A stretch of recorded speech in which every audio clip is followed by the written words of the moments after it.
Bonjour à tous et bienvenue sur notre Baobab, sur notre arbre à palabres et bienvenue dans cette nouvelle édition de Legacy Podcast. Alors aujourd'hui, nous allons parler du pervers narcissique. Je tiens à préciser, je ne veux pas parler du pervers narcissique dont tout le monde parle parce que je trouve que c'est vraiment un terme galvaudé, c'est un terme overused. Tout le monde est pervers narcissique et c'est un trait particulièrement réservé aux hommes. Donc, on est dans une relation qui n'a pas marché. Ah oui, c'est parce que c'est un pervers narcissique. Ou bien tout est toxique, tout est... Non, je ne veux pas parler de ce pervers narcissique-là. Je veux parler du pervers narcissique qui a un problème de santé mentale, de la vraie pathologie du narcissisme, en fait. Donc, c'est de ça que nous allons parler aujourd'hui. Et malheureusement, j'ai envie de dire, malheureusement pour moi, je ne suis pas je ne suis pas psychologue, psychanalyste, je ne prétends pas avoir d'expertise en particulier dans ce domaine-là. Je vais vous parler aussi de mon expérience et je connais quelqu'un qui, en ce moment, passe par cette expérience-là. Et donc, je me suis dit, c'est important de pouvoir en parler parce que c'est des gens qu'on peut rencontrer dans tous les aspects de nos vies, au travail, dans les amitiés, dans les relations amoureuses. Donc, c'est pas réservé seulement aux hommes, c'est pas réservé seulement aux relations amoureuses. La pathologie de pervers narcissique est un trait qu'on retrouve autant chez les hommes que chez les femmes, qu'on retrouve autant dans les relations amoureuses ou dans les relations d'amitié, même au travail. Donc, c'est vraiment pour ça que j'ai décidé d'en parler pour pouvoir apporter ma petite pierre à l'édifice. Inch'Allah, je ferai notre émission avec un expert cette fois-ci ou une victime pour qu'on en parle plus en profondeur et donner des exemples de l'impact que ça peut avoir sur les victimes. Parce qu'on parle effectivement de tout ce qui est santé mentale, pathologie, victimes, parce que oui, effectivement, les personnes qui ont été en contact avec les pervers narcissiques sont vraiment des victimes. Et vous comprendrez pourquoi plus loin quand je développerai l'émission. Donc, je vais définir ce que c'est un pervers narcissique et je vais vous parler de comment est-ce qu'on devient, ou en tout cas comment les psychologues, ou en tout cas selon mes recherches, les psychologues pensent qu'on devient pervers narcissique, comment est-ce qu'on les reconnaît, ou l'impact que leur perversion a sur leurs victimes, comment se sortir d'une relation avec un pervers narcissique, et surtout, comment prévenir, en fait, comment s'assurer de ne pas tomber dans leur piège et puis les fuir au plus, parce que c'est tout ce qu'il y a à faire. Mais vous comprendrez plus quand je développerai l'émission. Donc, on va commencer par la définition.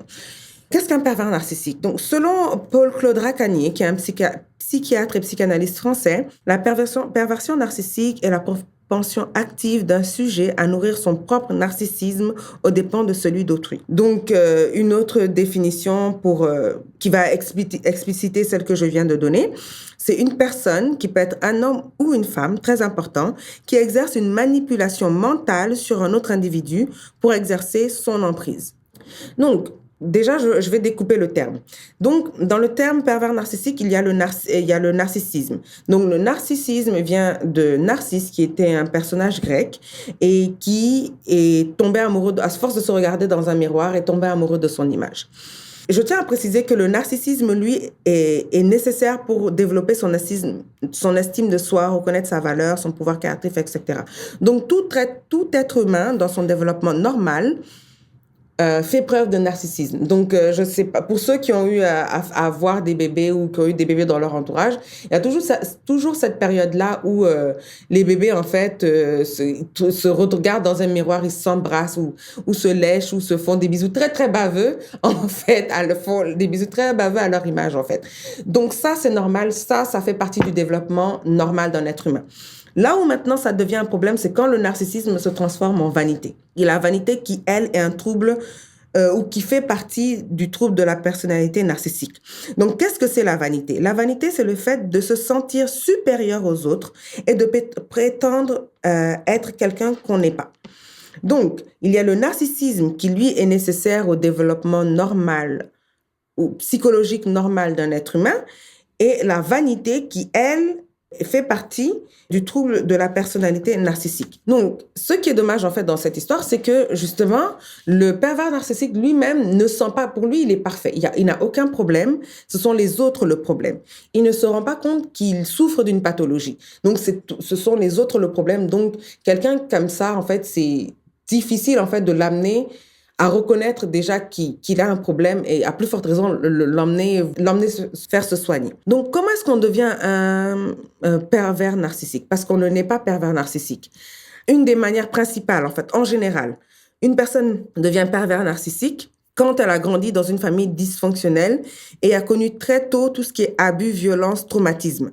Je dis bien en général. Donc, par souci de protection, l'être humain qui se retrouve dans une situation de brutalité totale va se créer une bulle autour de lui ou un imaginaire dans lequel il va pouvoir échapper à sa réalité. Et ça encore, c'est normal pour la plupart ou pour la protéger. J'ai envie de dire, le corps humain est tellement bien fait que le cerveau se protège psychologiquement, automatiquement en créant cet imaginaire-là. Là où encore ça devient un problème, c'est que quand l'imaginaire dans lequel on vit nous coupe complètement de notre vie émotionnelle et des sentiments que nous sommes censés ressentir en tant qu'être humain pour pouvoir, dans notre développement psychologique normal. Donc, des émotions comme l'empathie ou la compassion, par exemple, des émotions qui nous aident à nous identifier aux autres. Donc, comme l'empathie ou la compassion. Donc, une fois que justement cette bulle est créée, que cette vie émotionnelle ou ces émotions-là sont coupées, c'est là où justement le trouble narcissique commence à naître, en fait. Donc là, maintenant, on va parler des signes, en fait, pour reconnaître un pervers narcissique. J'en ai trouvé 13 en général. Dans toutes mes recherches, en fait, il y a 13 signes qui reviennent en général qui nous permettent d'identifier si la personne est perverse narcissique. Et c'est difficile en général je tiens à préciser qu'il est difficile en général de reconnaître un pervers narcissique parce que ils sont tellement manipulateurs ils sont tellement manipulateurs en fait, ils savent tellement bien manipuler, ils ont tellement d'emprise sur leur environnement que les personnes autour d'elles, même les personnes les plus proches d'elles, tombent des nues en fait. Et quand elles s'en rendent compte, il est vraiment trop tard. Il a réussi à faire les dégâts qu'il devait faire et il est passé à autre chose. Et quand je dis il, je tiens bien à préciser que je parle de il ou elle. Donc c'est un il général. C'est pas un il comme réservé au masculin. Encore une fois, le narcissisme n'est pas réservé au sexe masculin. Mais les signes dont je vais parler, en fait, c'est des signes sur lesquels on peut les identifier le plus rapidement et prendre les actions nécessaires. Donc, le premier signe, avant que je ne commence à parler des signes, s'il vous plaît, n'allez pas aller psychanalyser les personnes autour de vous et dire « Toi, t'es pervers narcissique, toi, t'es pas... » C'est pas le but. C'est vraiment pas le but.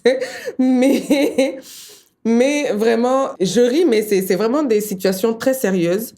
C'est des situations très sérieuses, des personnes qui souffrent vraiment de leurs interactions avec les pervers narcissiques. Donc, c'est vraiment pas quelque chose à prendre à la légère. Donc, je tiens à préciser ça.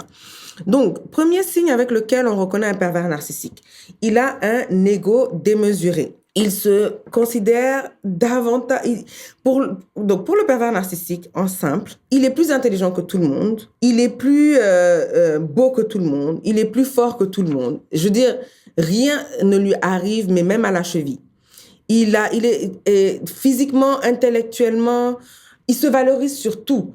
Toutes ses réussites, par exemple, si la note maximum c'était 100%, on aurait dû lui donner 105%. Mais comme le maximum c'était 100, on lui a donné 100. Tout est dans l'hyperbole. Au travail, c'était le meilleur. Ah non, il a dû quitter son travail parce que tout le monde était... comment on dit ça? True story. Il a dû quitter son travail parce que personne n'avait de morale dans l'entreprise, y compris le patron de la compagnie.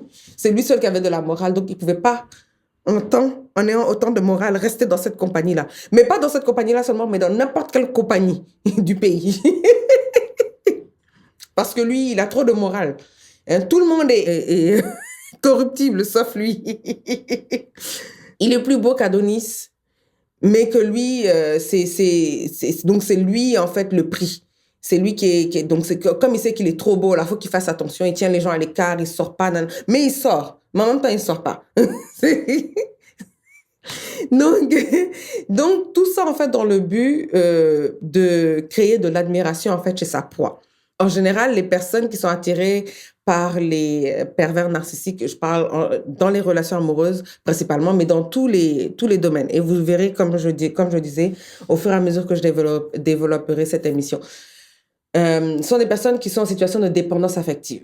Donc, n'importe quel type de dépendance affective. Moi, par exemple, et je sais que j'en ai parlé dans l'émission d'amitié, j'en ai parlé brièvement, où je disais, ma mère qui me disait, ah non, c'est pas avoir beaucoup d'amis, en fait. Parce que moi, je me suis dit, ah, parce que je suis très extravertie. Donc, je pensais que tout le monde, je vais avoir plein d'amis pour pouvoir, en tout cas, bref, c'est ce qui me donnerait ma valeur. Mais non.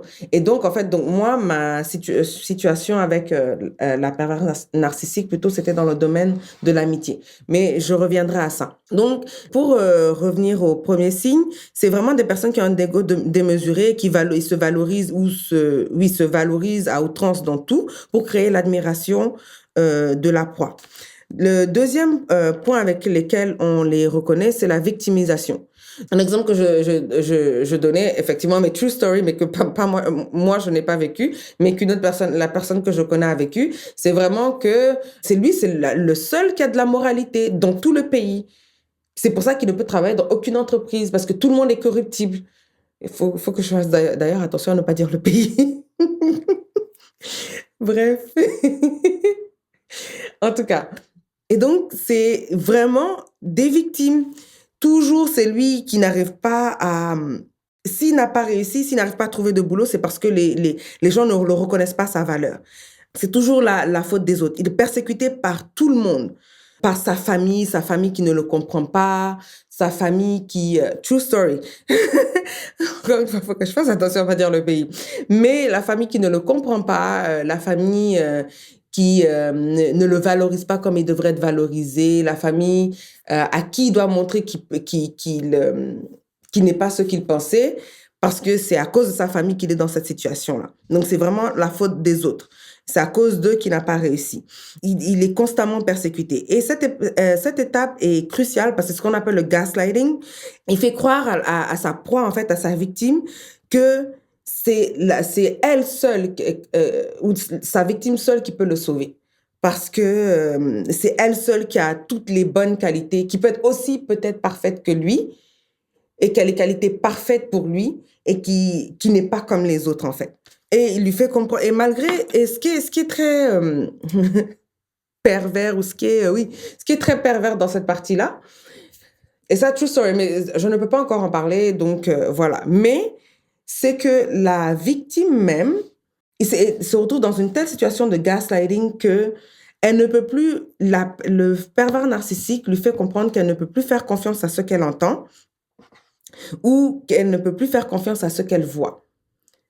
Mais tout ce que lui, il dit, il voit est vrai. Mais à part lui, tout le reste est faux. Donc, tout ça pour pouvoir... Et c'est là, en fait, que cette situation d'emprise ou de contrôle commence à se créer.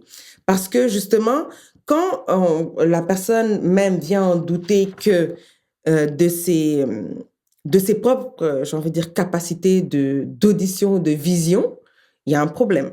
Le pervers narcissique se présente comme quelqu'un de bienveillant. Donc, en gros, moi, je suis bienveillant. Je veux juste faire en sorte que tu ne te retrouves pas dans la même situation que moi, constamment persécuté, constamment en victime, parce que c'est une situation difficile. Donc, c'est moi seul qui peux te guider. Parce que les autres vont te dire des trucs, mais n'y crois pas. Parce que eux, ils ne savent pas, en fait, que c'est vraiment... c'est vraiment... comment on dit ça en français? Oui, c'est quelque chose de sournois, quoi. Je veux dire, it creeps up on you. Je veux dire, la personne ne s'en rend pas compte, en fait. Tu vois? Et quand même, tu dis à la personne, non, mais il me semble que ça, c'est pas logique. Et c'est comme si la personne a un éveil, ah oui, c'est pas logique. Mais malheureusement, la personne va aller confronter ce que toi, tu as dit avec le pervers narcissique. Et c'est là où on rentre dans le troisième signe, c'est que, vu que ton entourage est en train de challenger ce qu'il est en train de dire, là, maintenant, il va dénigrer ton entourage pour t'assurer de t'éloigner d'eux. Il va commencer à les critiquer. Il va critiquer, lui, sa famille. déjà. Donc, pour que ça soit deux poids, deux mesures, critiquer sa famille, critiquer ses ex, critiquer lui, ses amis. Donc, comme lui, il peut le faire, il a cette clairvoyance-là, ou en tout cas, il le fait pour lui, donc il se donne le droit de le faire pour toi. Critiquer ta famille, critiquer tes amis, critiquer tout, en fait, autour de toi. Et comme, en fait, là, déjà, tu es dans une situation, l'emprise commence à se mettre en place, et que tu es dans une situation où tu te dis, ah, de toutes les façons, je ne peux pas faire confiance à mes yeux ni mes oreilles. Donc, il va se baser sur tout ce que toi, tu lui as raconté sur toi, ta vie, etc. Et retourner ça pour donner des exemples, pour dire, ah, voilà, tu vois, voilà pourquoi tu ne peux pas leur faire confiance. Voilà pour moi, je suis bienveillant. Moi, je suis bien. Moi, je peux te dire ce qui est bien, ce qui n'est pas bien. Mais voilà pourquoi ta famille n'est pas bien. Voilà pourquoi tes amis ne sont pas bien. Voilà pourquoi ton travail n'est pas bien, etc., etc. Et donc, dans cette critique, ce dénigrement, en fait, la victime qui est en situation de dépendance affective va plus se rapprocher du pervers narcissique et s'éloigner petit à petit de son entourage. Et là où, effectivement, l'entourage est important, c'est parce que l'entourage note tout de suite qu'il y a un décalage entre ce qui est dit et ce qui est réellement. Et c'est le quatrième signe. Donc, le pervers narcissique va se présenter avec de très grandes valeurs. Donc, comme je disais, quelqu'un de très bienveillant, quelqu'un de loyal, quelqu'un d'humble. Mais en réalité, c'est quelqu'un qui n'a aucune empathie, qui ne sait pas faire la différence entre le bien et le mal. Pour lui, la fin justifie les moyens. Mais s'il est surpris en acte, il va toujours se justifier. Mais non, mais moi, je ne suis pas corruptible. Si je fais ça, c'est pour leur montrer que je ne suis pas corruptible. C'est vraiment ça, quoi. Donc, mais toujours aussi en train de vanter ce côté de... Et là où, en fait, c'est dangereux pour la victime, il fait toujours ce zigzag entre le bien et le mal. C'est-à-dire, je peux aller dans l'extrême du bien. Donc, là, je te rassure, la victime est rassurée, mais je peux aller dans l'extrême du mal, où aussi la victime ne sait pas à quel point il peut aller dans l'extrême du mal. Donc, la victime se sent déstabilisée, donc ne sait pas sur quel pied danser, en fait. Donc, mais les personnes à l'extérieur, autant lui, son entourage que l'entourage de la victime, voient ces différences-là, en fait.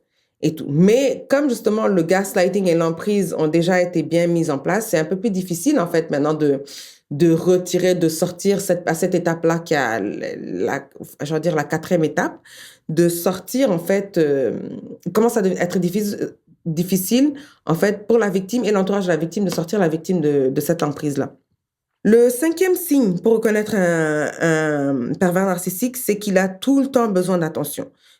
C'est tout le temps lui le problème, tout le temps c'est lui qui a un problème. Il doit toujours être au devant de la scène, c'est lui. Il a toujours besoin de prouver qu'il est mieux, il a toujours besoin de prouver sa valeur. Il a toujours besoin de se vanter, de se mettre en avant, en fait. Mais il sait comment et quand le faire avec la victime, avec l'entourage de la victime. Et surtout, même s'il le fait que l'entourage de la victime le remarque, la victime, elle ne s'en rend plus compte, en fait. La victime est encore admirative, et là encore, l'emprise est encore bien installée, beaucoup mieux installée, ce qui fait que l'admiration est complètement à son paroxysme, j'ai envie de dire. Le sixième signe de comment reconnaître un pervers narcissique, c'est que c'est un fin séducteur. La séduction, en fait, c'est une technique de manipulation. Donc, c'est quelqu'un de très subtil qui sait mettre en confiance. Autant point de vue amitié, autant point de vue travail, autant point de vue relation amoureuse. Mais quand je parle plus précisément, dans le couple, le pervers narcissique vous fera vous sentir unique. Donc, et encore une fois, c'est là où ça devient dangereux pour les gens qui ont des problèmes de dépendance affective parce que du point de vue amoureux, du point de vue amitié, c'est que on se dit... Voilà, moi, je prends mon exemple, moi, voilà l'ami que je recherchais toute ma vie, en fait. Tu vois ce que je veux dire? Donc, vous fait vous sentir unique, en fait. Et donc, c'est là où ça devient dangereux parce que il y a rien qui peut toucher cette personne-là à vos yeux à ce moment-là. Donc, par exemple, au travail, ça va être le collègue qui vous crée un problème dans votre dos, va soi-disant régler le problème et vous défend contre vents et marées, et puis vous fait croire que c'est votre protecteur, il y a que vous c'est vous le plus intelligent, il y a que vous, à part lui, c'est vous le plus intelligent, c'est vous qui avez raison, c'est vous qui comprenez le travail, même le chef de la compagnie ne comprend pas le travail, etc., etc. Donc là, en fait, c'est ça, donc là, il va vous mettre en valeur, vous féliciter, tatati tatata, mais toujours se mettre en point de référent, en fait. C'est-à-dire s'assurer qu'en fait, il vous coupe tranquillement de vos autres collègues pour que vous bâtissiez une relation avec lui, que vous soyez dépendant de lui. Comme dans les relations amoureuses ou même dans les relations d'amitié, il vous fait vous sentir unique. Donc, quand le pervers narcissique arrive à vous mettre dans cette situation de, j'ai envie de dire, d'îlot, où vous vous sentez unique, entre guillemets, où vous êtes la personne, pour le travail, dans le cadre du travail, vous êtes la seule personne à qui vous pouvez faire confiance dans le travail. Là, maintenant, vous rentrez dans une situation de dépendance. Et là, maintenant, ça devient vraiment dangereux. Ça, c'est le 6e signe. Le 7e signe, c'est la réputation. Malheureusement, ces personnes-là ont une très mauvaise réputation. Donc, voilà pourquoi c'est important de dénigrer leur entourage à eux, ainsi que votre entourage à vous. Et pour ça, c'est important de se faire passer en tant que victime, parce qu'ils ont une mauvaise réputation. Donc, son passé, en général, le rattrape. Parce que, à un moment donné, la terre, elle est large, mais elle est petite, hein. Donc, mais surtout quand c'est dans le même pays, la réputation rattrape, en fait. Tu vois, donc, tout le monde sait comment la personne est. Justement, et c'est pour ça le gaslighting aussi est très important, parce que les gens, ton entourage et tout viennent te dire, ah, voilà la réputation, la personne dit ça, ça, ça, ça, mais c'est pas ça, ça, ça, ça.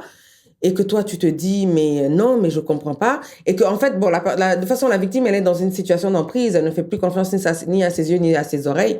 Donc, quelle que soit la réputation comment vous essayez à cette étape-là, ou en tout cas, quel que soit comment vous essayez de descendre la personne avec qui elle est, ça va backfire, mais big time. Ça va être, ah oui, non, mais vous n'êtes plus l'ennemi même du pervers narcissique, vous devenez son ennemi personnel. Donc, c'est là où l'emprise est complètement mise, et que là, c'est même plus la peine, en fait. Il faut laisser le cycle se faire et puis arriver à la fin du cycle. Mais malheureusement, c'est comment est-ce qu'on retrouve la personne à la fin du cycle. C'est la partie qui est un peu plus difficile. Voilà. Le 8e signe d'un pervers narcissique, c'est le manque d'empathie. Donc, c'est quelqu'un, et donc c'est ce zigzag-là dont je parlais tout à l'heure, qui peut aller dans les extrêmes de je peux être très, très bien, mais je peux être très, très mal aussi. Et dans le très, très mal, c'est quelqu'un qui aime avoir une réputation de bandit pour effrayer sa victime.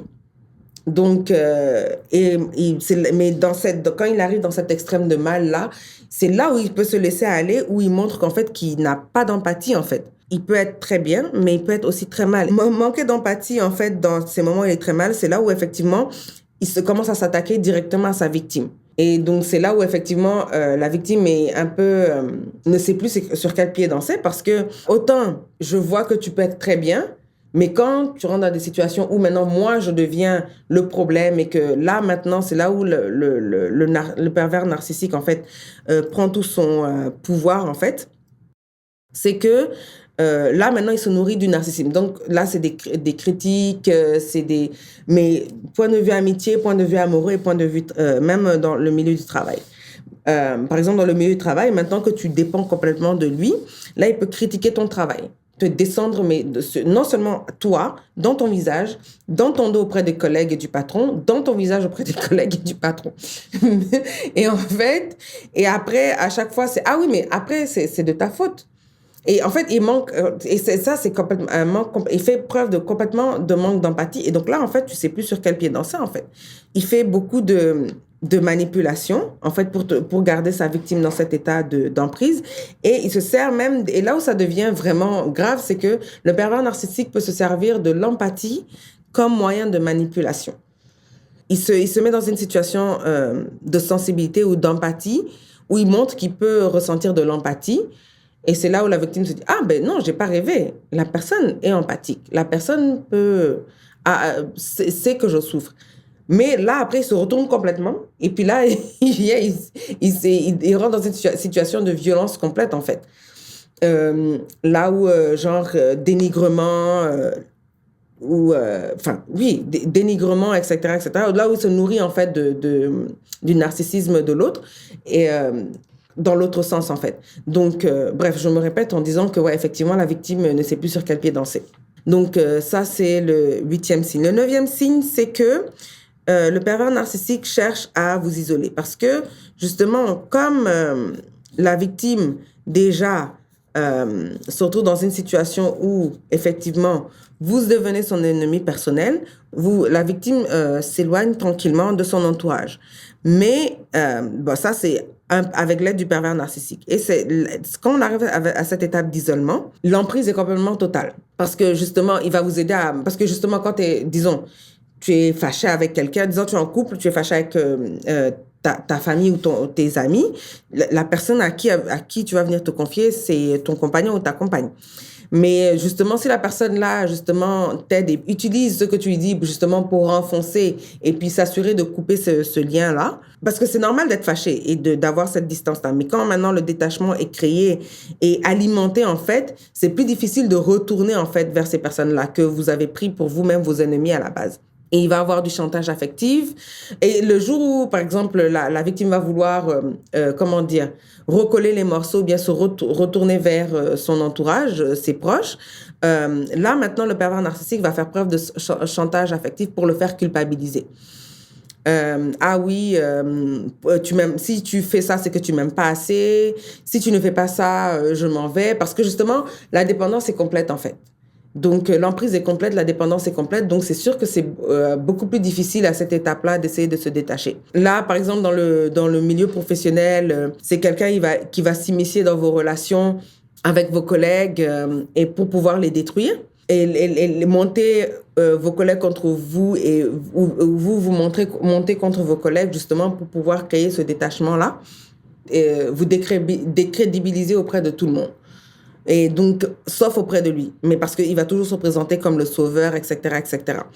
Et en fait, l'importance de cet isolement-là, c'est pour faire perdre confiance, faire perdre à la victime sa confiance en elle, en fait. Et pour que lui devienne comme votre guide, en fait. Ou votre guide, en fait. Ou que vous vous reposiez complètement et totalement sur lui, que vous ne voyez vraiment plus personne. Et sauf lui. Donc, voilà. Ensuite, le 10e signe pour reconnaître le pervers narcissique, c'est qu'il surestime totalement ses capacités. Tout est au-dessus de lui. Dessous de lui, plutôt, excusez-moi. Il a une intelligence supérieure à la moyenne, il a des talents exceptionnels. Donc, comment faire les basses tâches de nous autres, les pauvres mortels?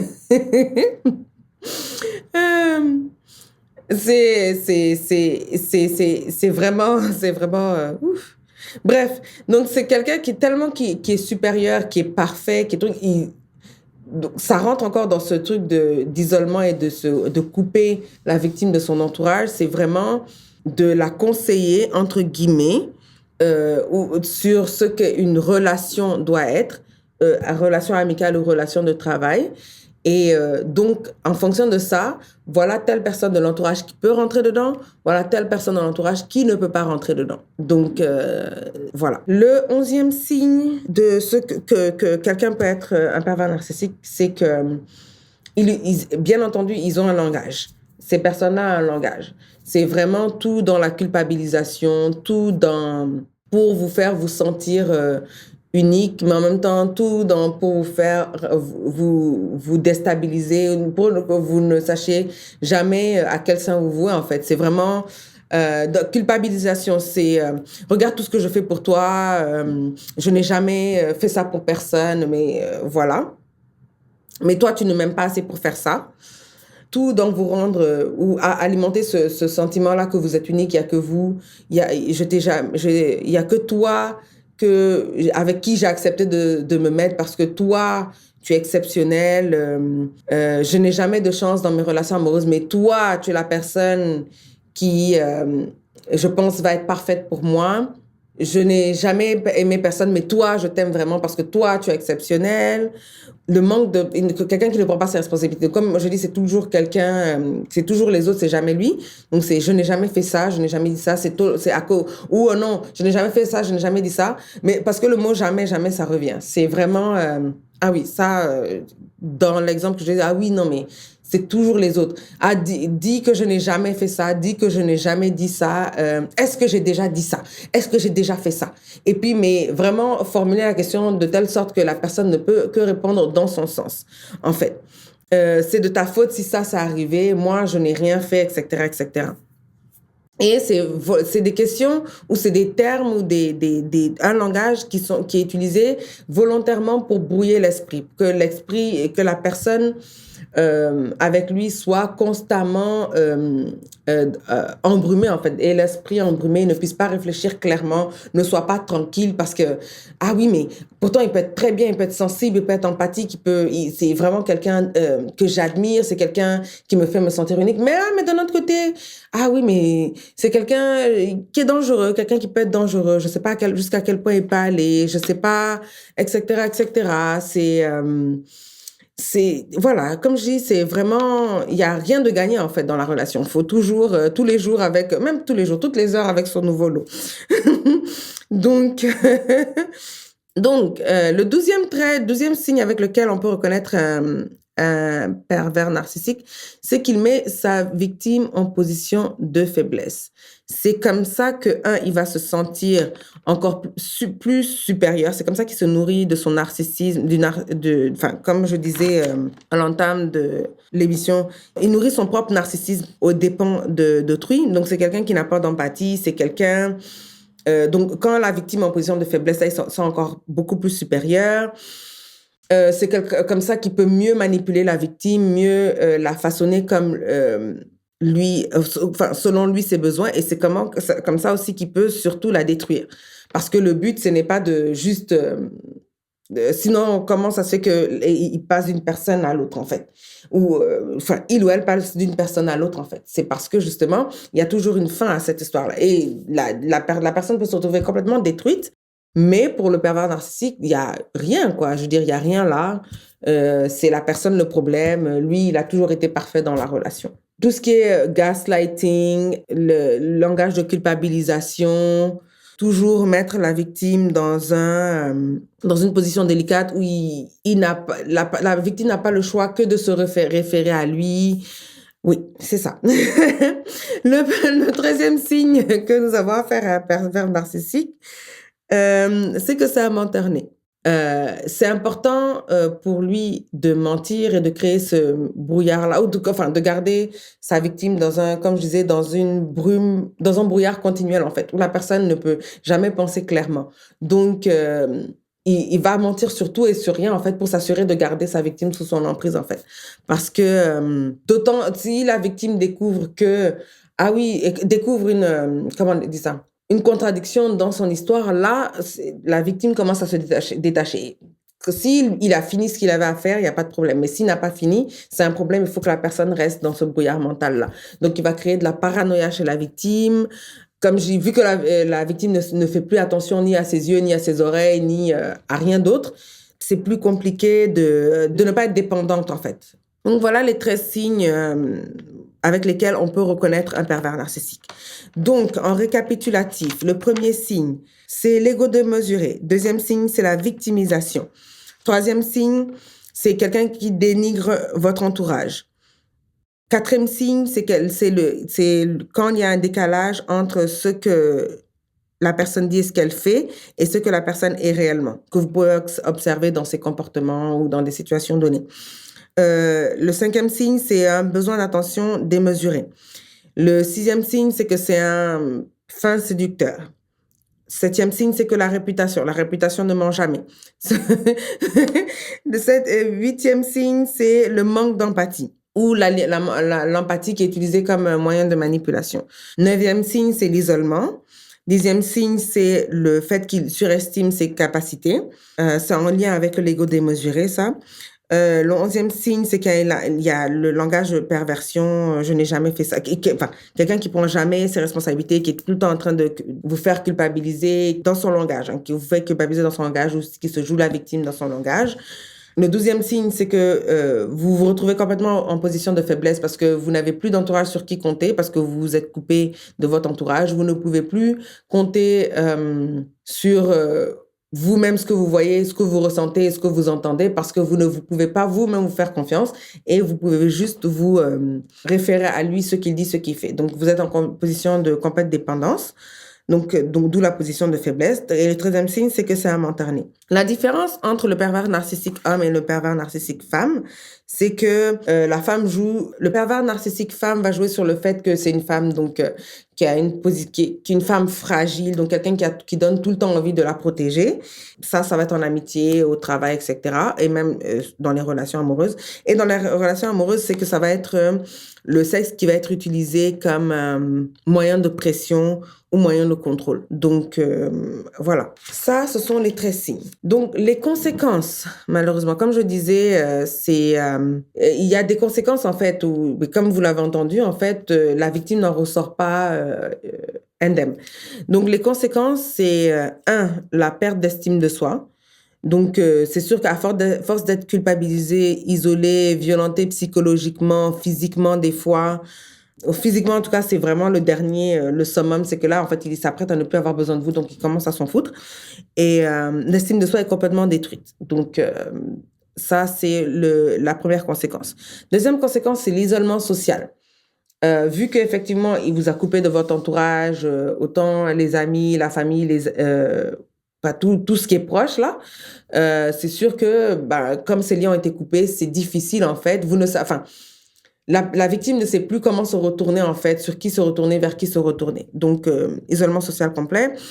Le syndrome de Stockholm. La victime devient malheureusement dépendante de son agresseur. Donc, le syndrome de Stockholm, donc l'exemple que j'ai, c'est un enfant qui est battu par sa mère et quand la DPJ vient reprendre l'enfant pleure pour sa mère.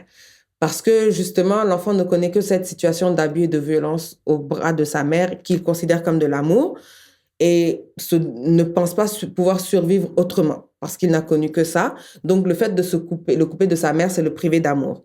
Donc, c'est comme ça que je peux expliquer le syndrome de Stockholm. Dans ce contexte-là, avec le pervers narcissique, c'est que la victime va se dire « Ah oui, mais dans tous les cas, je n'ai que lui, il sait comment m'aimer. Moi, c'est comme ça que… » La victime se met dans ce truc où c'est vraiment, c'est comme ça qu'elle a besoin d'être aimée et pas autrement. Donc, elle s'accroche même à son bourreau, en fait. Donc, ce qui est très triste. Les troubles du sommeil. Ça, c'est une autre des conséquences. Une autre conséquence, c'est des manifestations psychosomatiques, poussées de boutons. True story, très vrai, des rougeurs, tout ce qui est détresse respiratoire et cardiaque, des problèmes de santé liés au stress. True story. Comment est-ce qu'on se libère de l'emprise d'un pervers narcissique? Donc, la toute première étape, la toute première chose à faire, c'est de se rendre compte qu'on est dans une situation, qu'on est victime. Vraiment, c'est la toute première étape. C'est de reconnaître son état, en fait, de victime. La deuxième étape, c'est de trouver du soutien. Donc, rebâtir ces relations-là avec la famille, les amis, si c'est pas quelque chose qui est disponible, il y a des groupes et des associations qui sont disponibles pour ces personnes-là. La troisième manière, en fait, c'est de commencer à mettre des limites à la personne. Et ça, c'est très vrai. Et ça, c'est moi, mon expérience personnelle. Et quatrièmement, c'est quitter la relation. Comment prévenir, en fait, de se retrouver sous l'emprise d'un pervers narcissique? Et ça, là, je veux dire, j'en témoigne, c'est de renforcer son estime de soi. Et je veux dire, ça, là, c'est la base pour tout. Pas seulement avec les relations avec les pervers narcissiques, mais je me dirais même la base même de la vie. C'est vraiment renforcer son estime de soi. C'est vraiment la base, selon moi. Deuxièmement, et ça, c'est l'autre base, c'est vraiment connaître ses limites et ne pas accepter, mais sous aucune raison, mais d'aucune façon, que qui que ce soit, papa, maman, frère, sœur, ami, compagne, compagnon, collègue, personne, random people dans la rue, ne dépasse ses limites. Jamais. Le troisième jalon qu'on peut mettre comme prévention, c'est observer les signes avant-coureurs, quoi, parce que comme je dis, il y a des signes, en fait, pour le pervers narcissique, pour reconnaître un pervers narcissique. Et aussi, surtout, ça, c'est la troisième base. Faire confiance à son intuition. Je veux dire, moi, personnellement, je veux dire, comme je dis, j'ai toujours et encore un peu, si je le reconnais, j'ai toujours ce besoin de dire, ah oui, aller vers les gens, tatati, tatata. Mais J'ai toujours, et à chaque fois je le note, à chaque fois qu'il y a une situation d'erreur, je le note, je me dis, je savais, cette personne-là, je n'aurais pas dû faire ça parce que ça a entraîné ça, ça, ça, ça, ça.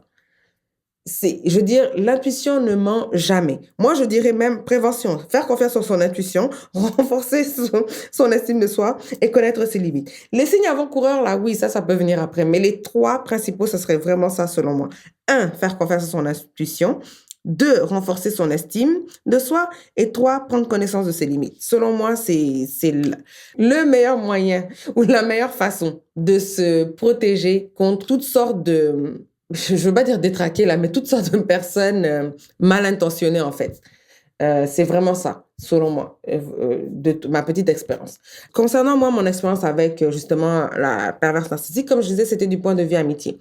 Et en fait, c'était quand j'étais encore à l'université, quand je venais d'arriver, j'avais du mal à m'intégrer, même dans le milieu africain et tout.